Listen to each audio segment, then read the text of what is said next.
Breaking news from the Ohio State Prison in Lucasville. After 27 years sitting on Ohio's death row, Michael Beuke is dead. The West Price Hill man was executed late this morning for killing one man and shooting two others in our area during the summer of 1983. Lance Berry was the only television reporter to witness the execution today. He joins us now live from outside the prison. He has more on this. Lance? Tanya, good afternoon. 17 minutes, that's how long Michael Beuke spoke for when given the opportunity by the prison warden to say his final remarks. He used up most of those 17 minutes in the lethal injection chamber to recite Catholic prayers, specifically the Hail Mary prayer, and he also had an apology for the victim's family. The man who became known as the Mad Hitchhiker years ago for the way he chose his victims was actually quite emotional in the hours leading up to his death here, according to prison officials. According to them, he actually closed his eyes, and I saw this as well. He closed his eyes as he was being put to death, and as he clutched rosary beads, he eventually was pronounced dead. Now, the execution was witnessed through two-way glass by a few media representatives, including myself, also Beuke's spiritual advisors, and also relatives of his victims, including Susan Craig, who you're about to hear from.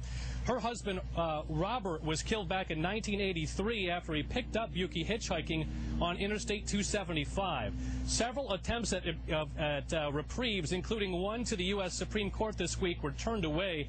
Now, since being taken here yesterday morning, prison officials say Beuke spent his final hours playing a musical keyboard in his cell, consulting with his spiritual advisors, and eating his final meal, a meal he tried to donate actually to a homeless person, but prison officials were not able to give him that request.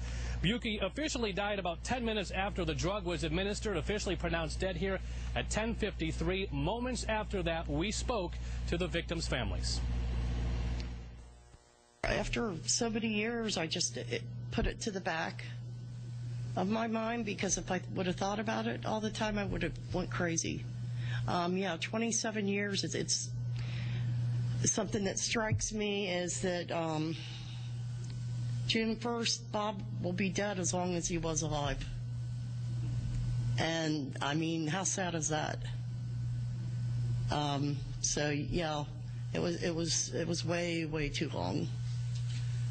You know, it's just, I know the wheels of justice turn slowly, but that was a little bit too slow. Once again, that is Susan Craig, the widow of Bob Craig from the tri-state area. And again, she has much more to say, as you would expect, but she's certainly outraged that it took them 27 years to get to today here in Lucasville. We'll have much more reaction from her and other members of the victims' families coming up for you later today, starting on 9 News at 5 o'clock. Tanya, let's send it back to you. Some chilling words from Susan Craig today. Thanks, Lance.